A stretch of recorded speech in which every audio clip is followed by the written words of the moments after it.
Gosto muito do que estás a ouvir. A propósito, desculpa lá estar a interromper, mas já és cliente Iberdrola? Como não? Então tens de ouvir antes isto. Quem fica na Iberdrola ganha mais. Descontos, vantagens, ofertas e só por aderir ganha 100 euros. Se a poupança e a energia verde também são música para os teus ouvidos, liga 800 500 500. Iberdrola. A hora.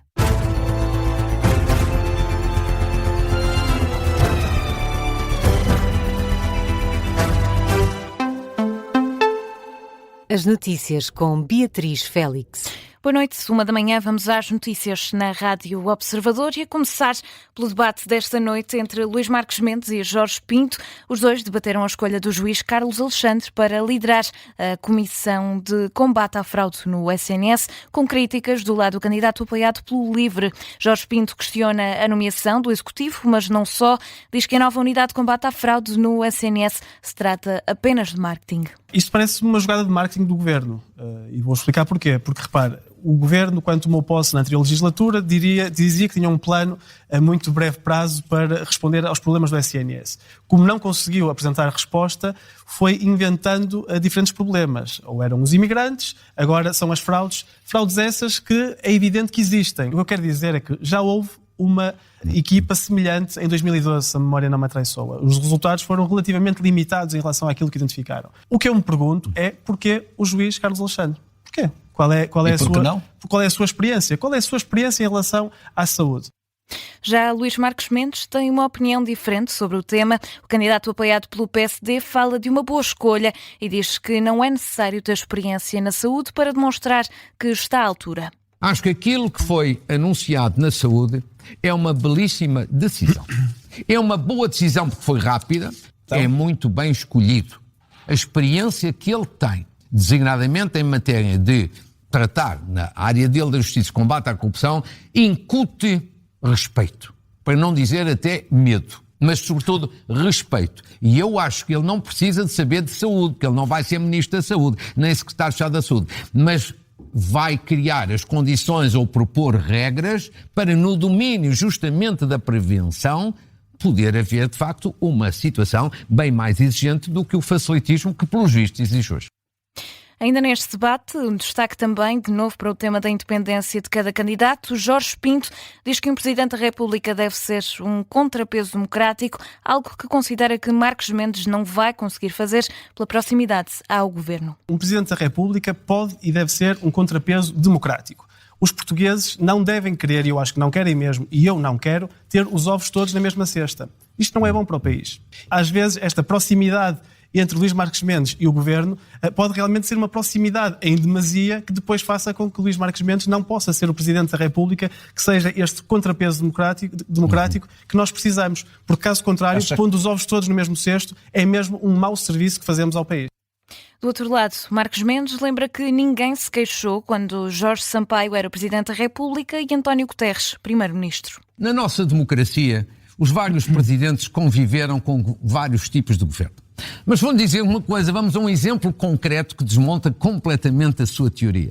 Há 30 anos, 1995 e anos seguintes, houve um presidente socialista, Jorge Sampaio, um primeiro-ministro socialista, António Guterres. Portanto, nessa sua linguagem estavam os ovos no mesmo cesto e ninguém se queixou disso e não correu mal. Não houve nenhum problema. Sabe porquê?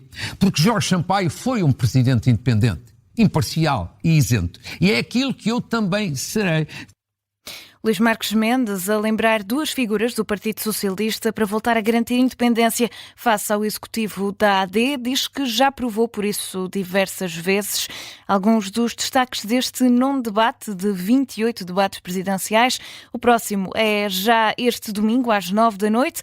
No Frente a Frente, na SIC, vão estar o candidato apoiado pela Iniciativa Liberal, João Coutinho Figueiredo, e António Filipe, o candidato apoiado pelo PCP. E terminou o primeiro dia de convenção do Bloco de Esquerda. Este domingo, José Manuel Pureza vai suceder a Mariana Mortágua. Este domingo, os congressistas voltam ao complexo desportivo do Casal Vistoso, depois de um dia de discussão e apresentação das várias moções setoriais. No domingo, são eleitos os órgãos nacionais do partido. José Manuel Pureza encabeça as listas da moção à Mesa Nacional e também à Comissão Política do Bloco. É a lista da atual direção. Em 2023, a moção de Mariana Mortágua venceu com 80% dos votos, o que faz com que José Manuel Pureza seja o provável sucessor. O candidato que, na véspera da eleição, ouviu vários avisos dos principais fundadores do partido, pedem João Gama um partido com os pés bem assentes no chão. O primeiro foi Fernando Rosas. Na intervenção mais aplaudida do dia, o historiador e fundador do Bloco de Esquerda desafiou os militantes a fazer uma longa reflexão. Queremos ser um efêmero e volátil partido de agitação borbolotando sobre as lutas sociais e políticas sem criar raízes? Um partido toca e foge? Para não ser um partido toca e foge, Rosas pede ao Bloco de Esquerda que regresse às bases, que volte a estar nos sindicatos, nas empresas e nas associações de estudantes. Mas avisa, o caminho não vai ser fácil. Neste campo de batalha pela organização e reorganização do Bloco. Esta é uma tarefa hercúlea, exige uma atenção e continuada da futura Comissão Política do Bloco. Fernando Rosas seguiu-se Luís Fazenda, de olhos postos na política externa, acabaria por citar um bem conhecido social-democrata. E é neste momento que apraz sublinhar a inteligência de Marcelo Rebelo de Sousa. Marcelo Rebelo de Sousa disse que Trump era um agente russo. Acertou. Não tem a menor dúvida. Para pedir ao Bloco de Esquerda que saia desta convenção a envolver toda a esquerda na luta pelo desarmamento. O último dos três fundadores a discursar foi Francisco Louçã. É ele quem pede um partido da esquerda moderna que saiba o que quer. Pés bem assentes na terra. Respostas claras. Salário, casa e hospital. Salário, casa e hospital. Pés na terra, no combate para a longa duração, que é a persistência da formiga que faz a vida. O caminho para José Manuel Pureza seguir desenhado por Francisco Louçã, Luís Fazenda e Fernando Rosas. A reportagem do jornalista João Gama, com algumas das principais intervenções durante o primeiro dia da convenção do Bloco de Esquerda. Os trabalhos são retomados este domingo, às 9 da manhã. O Presidente da República admite sentir-se frustrado pelos números da pobreza em Portugal não terem descido durante os 2 mandatos. Foi o que disse Marcelo, que visitou esta noite o Banco Alimentar contra a Fome, em Alcântara, no dia em que arrancou a campanha de recolha de alimentos. O chefe de Estado fez o seu donativo e, no final, em declarações aos presentes, lamentou que os números da pobreza no país continuem acima dos 2 milhões de pessoas. Se há tristeza que eu tenho no coração é de que a pobreza não diminuiu aquilo que devia ter diminuído.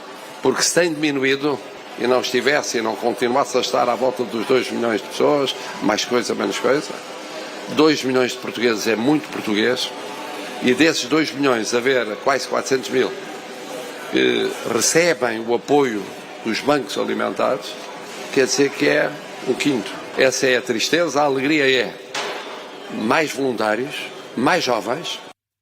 Foram declarações do Presidente da República, que diz também que vai ser voluntário do Banco Alimentar contra a Fome no próximo ano, quando já não exercer o cargo de Presidente da República.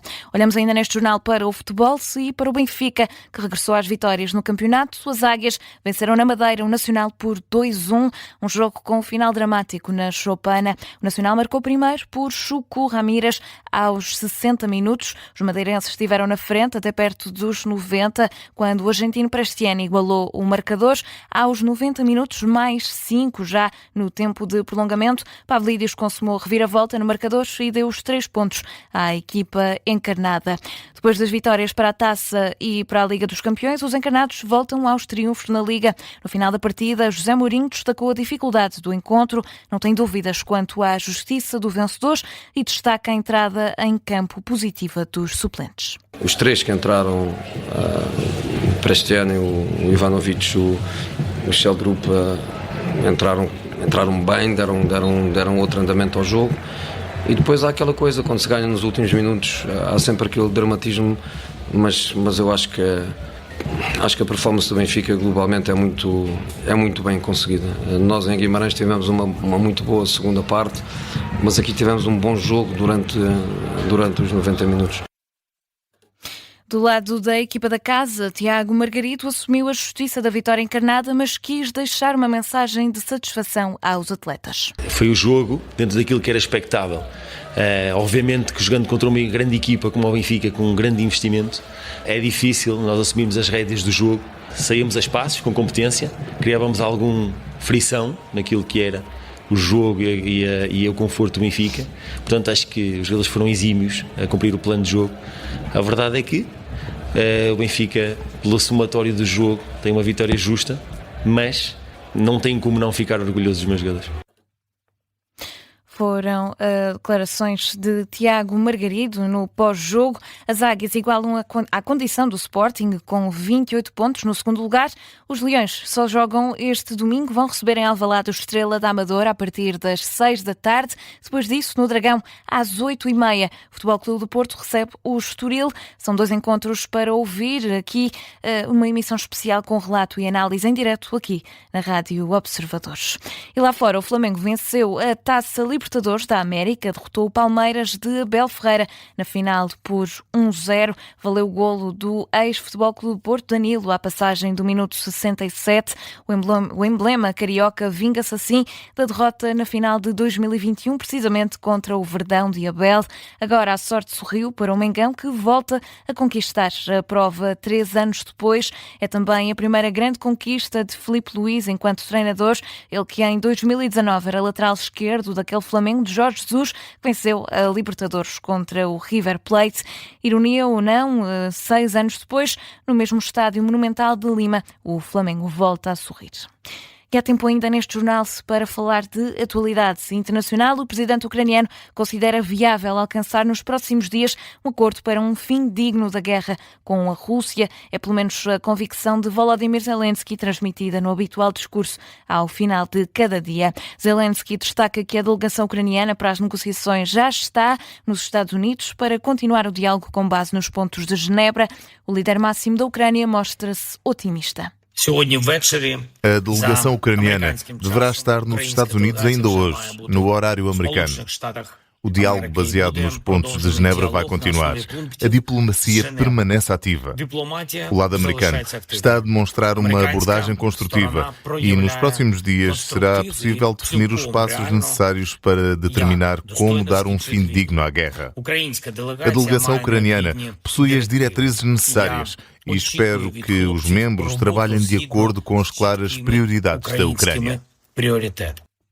Declarações de Volodymyr Zelensky no habitual discurso ao povo ucraniano.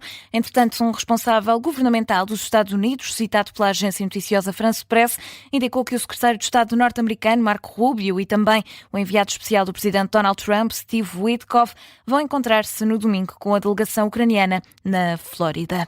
É o ponto final neste noticiário da 1 da manhã. A informação fica por aqui. Regressa daqui a pouco à 1h30 com a síntese de notícias.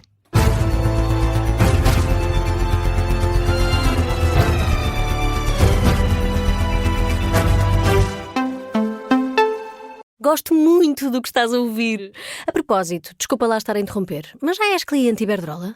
Como não? Então tens de ouvir antes isto. Quem fica na Iberdrola ganha mais. Descontos, vantagens, ofertas e só por aderir ganha 100 euros. Se a poupança e a energia verde também são música para os teus ouvidos, liga 800 500 500. Iberdrola.